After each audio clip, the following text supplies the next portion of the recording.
dad put together a great game plan, and my team put together a great game plan to, handicap him and, to, not feel his power as much as possible. And I don't want to disrespect him or, say anything bad about him because he gave me the opportunity. And I'm able to be world champion, be the man of the division like I once was before, at 135 and 140. So, I wanted to keep it, super respectful for him and his team because he made me world champion again today. David, congratulations. Your last fight against Jose Ramirez was a defensive masterclass, more defensive than you were tonight. Do you think you needed kind of that win after the Ryan Garcia fight to be as dominant as you were tonight? Yeah, like I told y'all before, my dad and my team put together a game plan, and I just execute the game plan. It's not about, like, every fight, I don't fight everyone the same. So they put together a game plan for Jose Ramirez, and I went in there and I did that game plan. They put together a game plan for Brian Norman, and I went in there and executed that game plan. It's not about, nothing about the Ryan Garcia fight. I'm just following the game plan to win, and that's what I did. So the game plan that I needed to win tonight was the game plan that I did. It wasn't the same game plan for that they put together for the Ramirez fight. Every fighter, we fight different. I didn't fight Loma the same way that I fought Brian Norman. I didn't fight Brian Norman the same way I fought Regis. I got a great team, and this is not our first rodeo. We're not new to this. This is not the first time that we've been here. So, yeah. Bill, FightHub.com. First of all, congratulations. Bill, in a perfect world, if Ryan Garcia beats Barrios at 147, would that be the dream matchup for him and Devin to run it back, both with 2 belts on the line? It's no secret that, we have a rivalry with that team that goes back to the amateurs. So, we have unfinished business. I will never say that he's not somebody that's on our radar, but being clean and being a clean fighter, we want to make sure that that's intact. And, I've never shied away from our bad blood with Henry Garcia and that whole team. Congratulations, boys. Assalamu alaikum. Mashallah, tabarakallah, well done. Huge congratulations to you both. Obviously, you reverted to Islam a little while ago. I'm really curious to find out about how Islam has changed you in terms of your character, your life, even how it has impacted on your training and your boxing. Walaikum assalam, and Islam has changed, me and my family's life, a lot of people around me. It brought a lot of structure and, definitely changed my life for the better. And, alhamdulillah. Well, if when they say revert back, I feel like I say, well, that means that you don't even know why you're a Muslim. Well, Allah touched me in a way that I felt it. One of my sons, he said he felt paradise in a way that he could see it. And he told him, he said, Dad, you're doing a good job. Keep spreading Islam and peace. I always think about reverting back. I think I was born a Muslim because, there's only one God. David, no problem with it.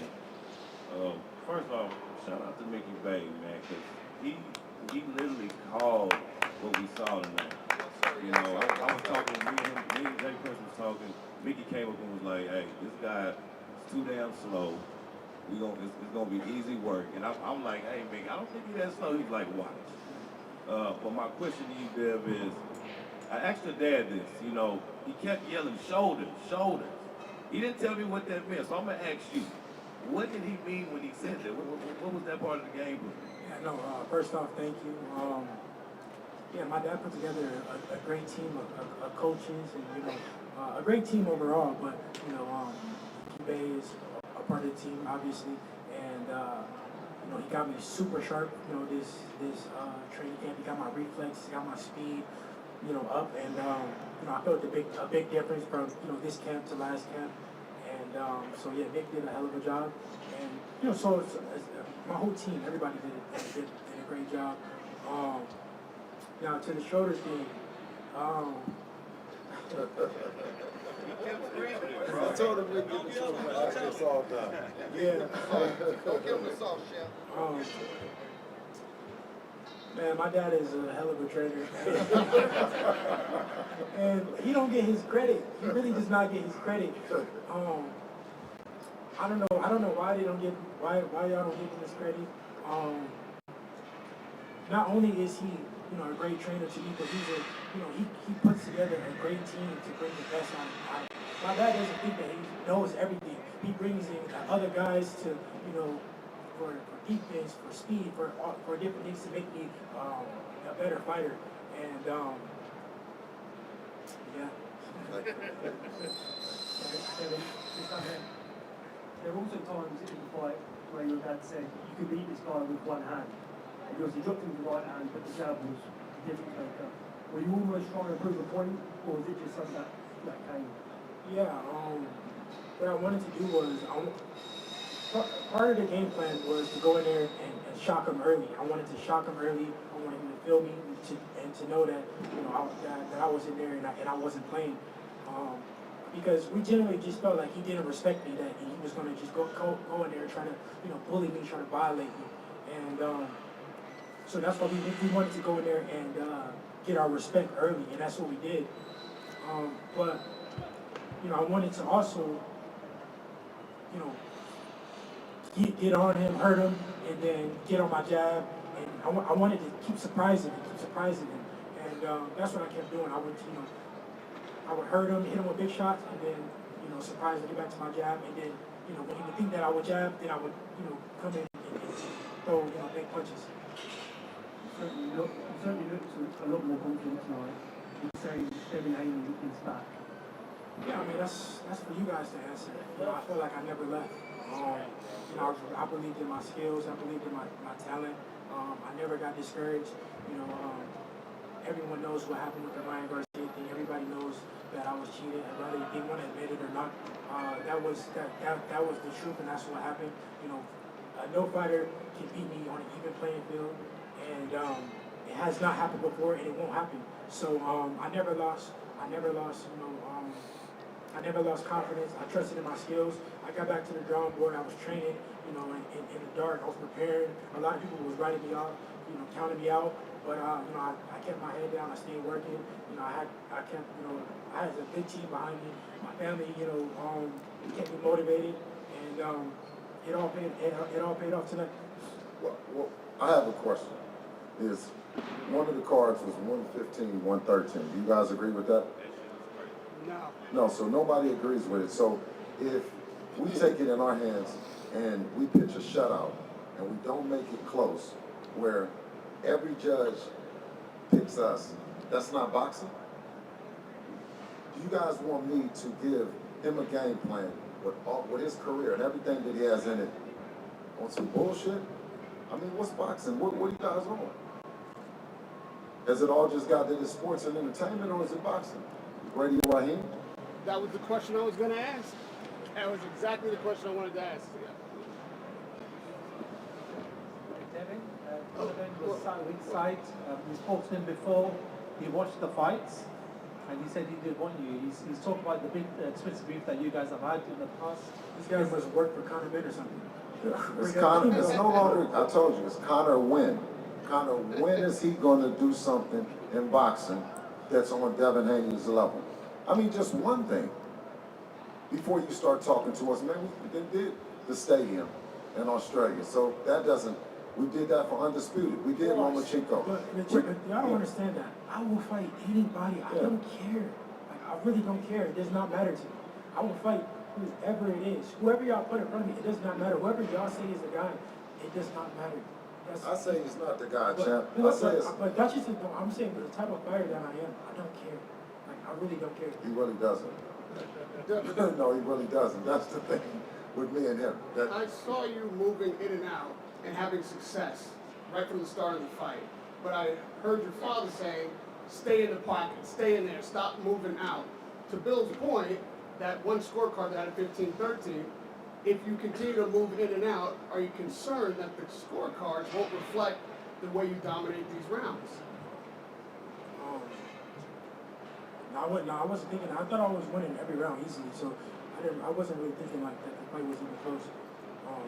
That wasn't my concern. It really wasn't my concern. Like, if the fight was, if what I was doing wasn't being counted or whatever. I was surprised when I heard the scorecard. Bill, were you saying that so that Devin could make the statement that he would fight in the pocket and not need to move and box to win the fight?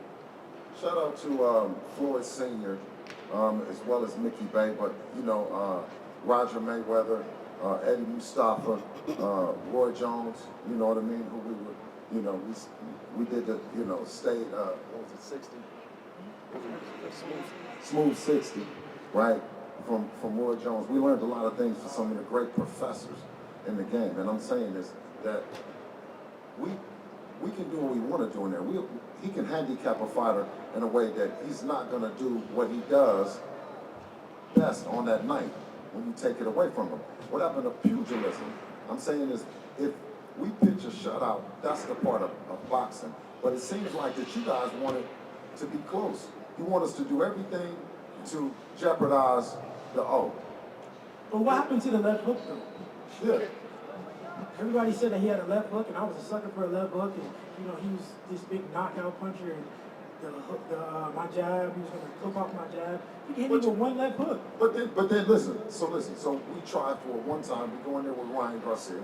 We fight the fight with him against us. He fights in there. He gets dropped 3 times, and he gets up 3 times to fight, and then comes back. I mean, which one do you want? And then you crucify him and says that he's damaged, he's this and that. Which one? What do you guys want? Well, you landed more left hooks than he did. It looked like you were trying to knock him out with a left hook. But my question is, this was billed as a 50-50 fight. That's crazy because when I was in training camp, I wasn't even throwing no left hooks. I just started doing that in the fight today. And my dad, he didn't really want me to keep throwing left hooks, but I don't know. I don't know. I just seen looks, so I look. This being billed as a 50-50 fight, you talking about how easily you got to the victory. Now that it's done, with respect, what mistakes was Brian Norman making that made this fight so easy?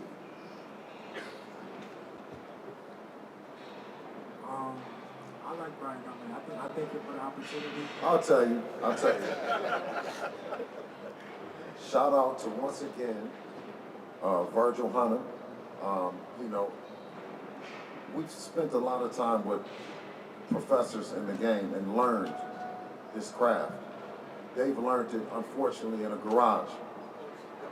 But honestly, though, and he wanted to go at me. And one thing about my son, he says that you don't give me the respect. So I come up and I get mine.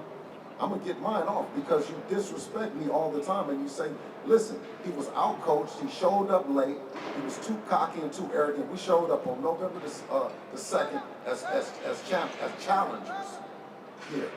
We got acclimated, right? By the time they showed up, we was already sparring at 4 a.m. He never had any days to get acclimated, guys. He was moving slow. His dad made a bad decision. and also it wasn't what he was not what he didn't do. It's what I would not let him do. That too. I took what he wanted to do away from him. No That matter too. what y'all say, my dad put together a game plan that handicapped him. He Yes. could not do what he wanted to do. Thank you. I want to give Rick Reno an opportunity to say some words. Yes. I'll say this to Devin's point. Devin never shies away from any challenge, any name that we've discussed with him. He just says, put the right number on the contract and he'll fight him. Whether it's the winner of Garcia Barrios, whether it's the winner of Tio and Shakur, whether it's Conor Benn, whoever. Anyone that we put down on paper, as long as the money makes sense, Devin's there. Whether it's in Riyadh, whether it's in the States, he doesn't care. He's never, the minute we put Brian Norman, no one wanted to fight Brian Norman. We put Brian Norman's name down. He said, okay, how much and where? Give me the date. And him and Bill went into camp, put together a game plan. You know, at times Brian Norman was a betting favorite. And, you know, you saw what happened. Devin shut him down. But Reno, listen, we're expecting Dr. Khan and Turkey to come in and do what they said in boxing. They're supposed to make these fights happen, make these guys fight, or not be a part of it. We showed up part of Riyadh season, and you know, we're willing to fight anybody. I think that it should be an even playing field, and those guys need to fight each other too. Am I saying anything wrong? No, you're exactly correct. Absolutely, Ken. Thank you, guys. Thank you, guys.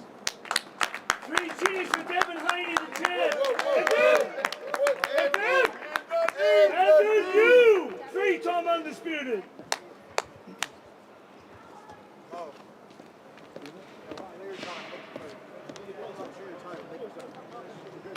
Maybe I'm just tired. Put some respect on it, man.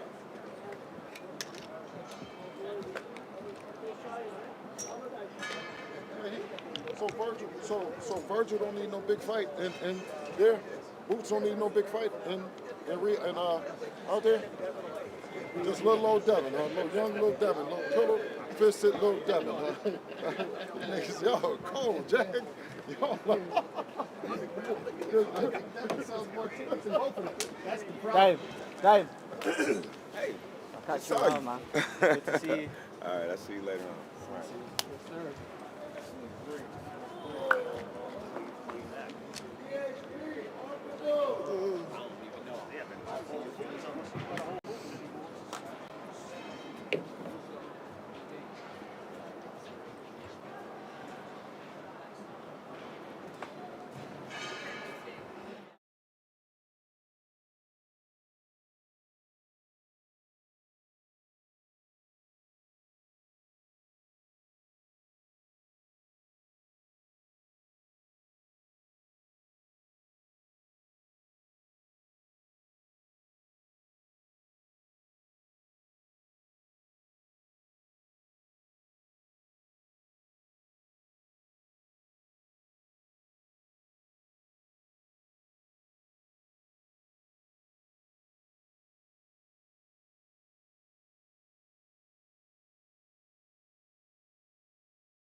What do you think about the fight, brother? Can we start with a few words from yourselves and then we'll go to questions? first of all, I just want to thank everybody. The people that are still here, you know what I mean? It's super early and it's crazy seeing the sun come out, walking up here now. I'm really excited, man. I'm really happy with the way everything played out. You know, we had a great fight. We had a great build-up to this fight. I told everybody I wanted to make a statement. I told everybody I was going to steal the show this Saturday, and I think I did that. You know what I mean? There's a great card from top to bottom. You know what I mean? And Anthony Yarde came in there. He came to go to war. But I told him this is Mostro's world, nobody can mess with me. So I'm really happy. I'm really excited with everything. And I'm happy that Turkey Al Sheikh invited me out here to get a fight with Riyadh season. And I'm definitely looking to come back here and fight with Riyadh season ring card in the future. David, FightHighlights.com here. Congratulations first and foremost. Would you look at Bivol next to try and be undisputed, or the rumours true that Ramirez could be a possibility in 226? Which one would you prefer to look at? So I wanted to fight Bivol for this fight. I was the #1 contender to fight for the WBC title. That's why I have the WBC title, because he relinquished it and he wasn't ready to fight. But that's the fight that I've been wanting to get. You know, I want to make my dreams come true of becoming a unified world champion. And I don't know what's going on over there. You know, I don't know. He said that he wanted to take the fight with Benavidez again, and then they said that he had surgery. So I mean, I really don't know what's going on over there. I don't want to wait for nobody anymore. You know, I mean, I waited for Canelo. That fight never happened. You know, now I'm waiting for Bivol. That fight's not happening. So I want to achieve greatness, and I have an opportunity to go up to fight for 2 titles at cruiserweight, and I said, let's get it. You know, so we're gonna go up there. We're gonna fight Sugar Ramirez May 2nd. You had a possibility of win there, fight the Australian Joel Pataya? Yeah, I mean, that's what I'm here for. I'm here to prove myself. Everybody always says that I can't do this, I can't do that, I'm judging this person, I'm judging that person. When I go in there and get the victory, it's always the same thing. You know what I mean? I just want to prove myself as a fighter. This is what I'm here for. You know, I'm here to prove the doubters wrong and to go in there and win as much titles as I can. And I want to be like the greats of this sport. I want to be in the same conversation as Usyk, Terrence Crawford, all those guys. And I still have a long time. I'm 28 years old, and I just want to achieve greatness. Congratulations, mate. You're a great champion. Already over down here in the front. You mentioned going up yet another weight division. We just saw Terrence Crawford really have his defining fight against Canelo this late in his career. Are you concerned that if you are not getting the fights at the divisions and getting the titles that you want, that your greatness will be delayed? You won't have an opportunity to show how great you are in the sport by the time you retire. Yeah, I mean, I feel like I don't want to waste no more time. You know, if you look at the fighters from back then, the fighters of old, at 28, all of them were accomplished. Oscar De La Hoya, Marco Antonio Barrera, they were multiple champions at multiple weights, multiple divisions. So I just want to follow that. You know what I mean? If, like I said, if I can get an opportunity, why am I gonna not take it? You know what I mean? I didn't get the opportunity at 168. Now I'm not getting the opportunity at 175. So you know, like, I hear a lot of people talking, saying this and that, but I'm not waiting for nobody no more. I'm making my own lane, and you know, I'm gonna achieve my greatness one way or another. Are you comfortable going up and down if you get the fight at 75 and then Bivol becomes available, would you come back down to 68? Yeah, that's exactly what I want to do. You know what I mean? I want to be double champ. I want to be champ at both weight classes. I haven't seen, well, I mean, Terrence Crawford's doing that right now. I mean, I don't know how much other people are doing that, but like I said, I want to be in the same conversation with those guys, but I definitely will come down at 175 and take a fight with those guys if it's available. This is the last one from me. About tonight's fight, it looked from the outside anyway, like there wasn't much on Yarde's punches. Can you talk about his power, and was it frustrating? It looked like you might have been a little bit frustrated trying to get the knockout earlier. I mean, I was working behind my jab. I didn't feel no power, to be honest with you, and I don't really feel power from anybody. I think I have a good chin. You know what I mean? I think it's safe to say that I have a good chin. You know, we do the workouts necessary to strengthen up our neck and our chin and all that. So I have a good chin. I seen an opportunity for the overhand right, and I was trying to go for that too early. And then I kind of caught myself. I said, you know what, let's go back to the jab. And then once I started going back to the jab, I established the jab in the first couple rounds, and I tried to get the knockout in the 4th, 5th. And then when I went back to the jab on the late 5th round, 6th, 7th, that's when everything started opening up more. So, you know, I just let it go. Once I heard him, you know, with the jab, I started opening up more, and you know, I busted up his nose, and I seen the opportunity. I said, all right, let's go for it. Thank you. David. Oh, here, man. Joe Proper, who gonna catch these hands? I got two for you. The first one is, in your mind, why do you think the fights that you want, you don't get? Especially, since the timing is right and, like Raheem said, you in the prime of your career. Like, why do you think you're not getting these fights? Because people, it's an easy answer. People, the fighters know that this is the hardest fight on the table. They know that David Benavidez works extremely hard. I don't cut no corners. I take my training really serious. I train 4 or 5 months. It's been very apparent that every good fighter I go up against, I outclass him. You know what I mean? And Canelo, Bivol, and Benavidez, they all know that this is an extremely hard fight. I just sparred with Bivol. I sparred him. He knows me. I know him. He knows what I can do, and I know what he could do. So he knows that this is not an easy fight. They can say whatever they want to say, but if it was an easy fight, people would have been took this fight with me. People would have been took me out. People would have been shoved me out. But they know it's not that easy. So I'm 100% confident in myself, and at the end of the day, this is boxing. Nothing is 100%. Nothing is guaranteed. But this is why I work so hard. Every fight is a 50-50, and I believe in myself, I believe in my skills, I believe in my chin, and I believe I will prevail against anybody who gets put in that ring with me. And last one for me. As a fighter, you got a lot of support, right? But what does it mean to you, to have your dad here, your brother, your wife, your kids, all here ringside watching you accomplish your dreams and do what you love? Like, what does that mean to you as a fighter? Pushes me to the next level. It makes me go that much more harder, and that's why I like having my family here every time I go to war, because I see them before I come out, and I can't fail. It's easy to let yourself down, but I'm not gonna let my family down. And that's why I go so hard every single day. And in the fight, once I have them there present with me, there's no stopping me. David, congratulations over here, man. Congratulations on the win tonight. You look spiteful in there tonight. Really good performance. Was Anthony Yarde tougher than you expected in there? No, I didn't go in there expecting him to not be tough, because he's top 5 light heavyweight in the rankings. So I knew it was going to be hard. You know what I mean? I knew just by looking at his past fights with Kovalev and Benavidez that he's a durable guy and he has power.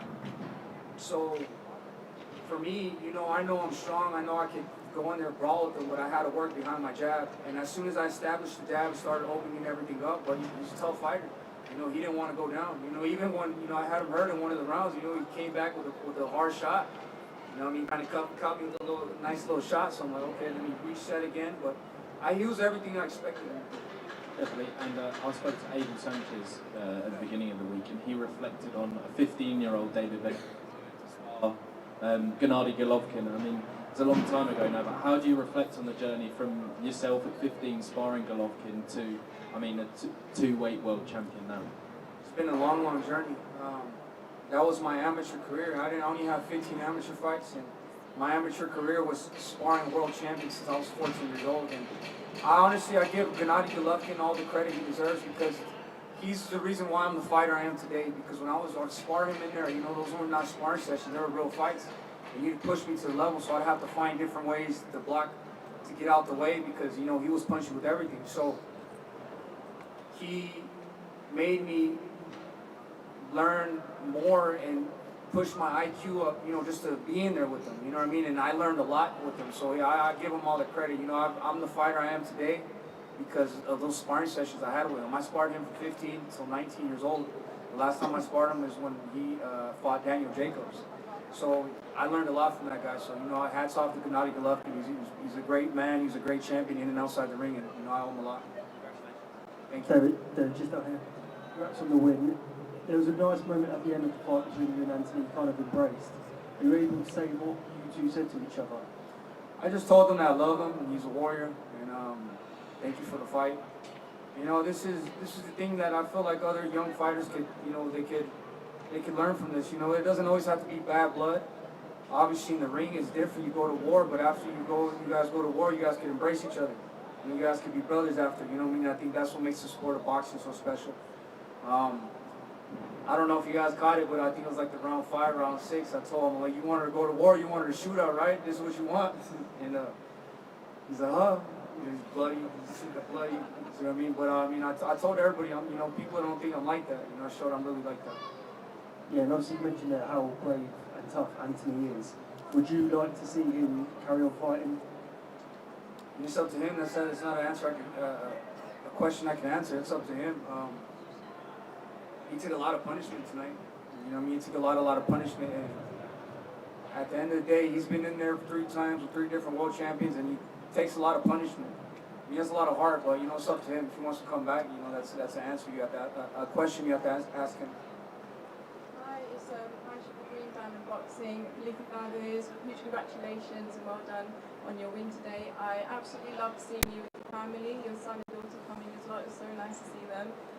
You have said that you want to make your children into world champions as well. And you've also mentioned about some trauma that you had when you were doing your own training growing up. How are you going to change that in terms of still making your kids great, but being able to remove that side of the training? I'm not. It's either they go through it or not. At the end of the day, this is not a game. You know what I mean? This is not being in there, knocking people out or stopping people really trying to hurt them is not something you can teach. You know what I mean? You have to be like that. You have to go through this certain type of stuff. You have to be running at 4 in the morning, 5 in the morning, crying, saying when I get in there in the ring, I'm gonna beat somebody up because of the pain you feel. This is this life is not for everybody. You know what I mean? I've told everybody that. I put my kids through that same training. You know what I mean? Obviously, if they want to go through with it or not, it's their choice. But if I don't put them through the same training and they go on a fight with a fighter like Anthony Yarde, David Moroni, those people, they can get hurt. I'd rather them getting hurt training than them getting hurt in that ring. I mean, that's just the brutal honesty of the sport. Sometimes people get knocked out, and I don't know, it's just something you can't teach them. You have to go through it, and your spirit has to really feel that and become a warrior on its own. Great. Do you want to finish up on anything? Well, I just want to thank everybody for attending this event, and David put on a show. Somebody was sitting behind me, and they said, David doesn't look like he has a lot of power at 175, and I told him, I said, listen, he's just getting started right now.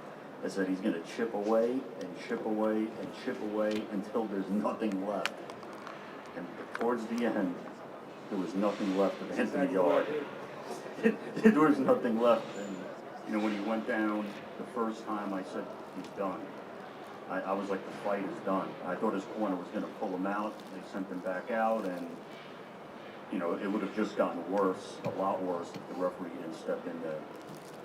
And David's got a lot of options out there, whether it's Ramirez, Bivol, Beterbiev. His dad knows you beat. No matter how many guys you beat, there's always going to be somebody else. Or Okataya. There's a lot of options that he has, and 2026 looks bright, and we hope to have David back in another ring Riyadh season card. Thank you. Thank you, guys.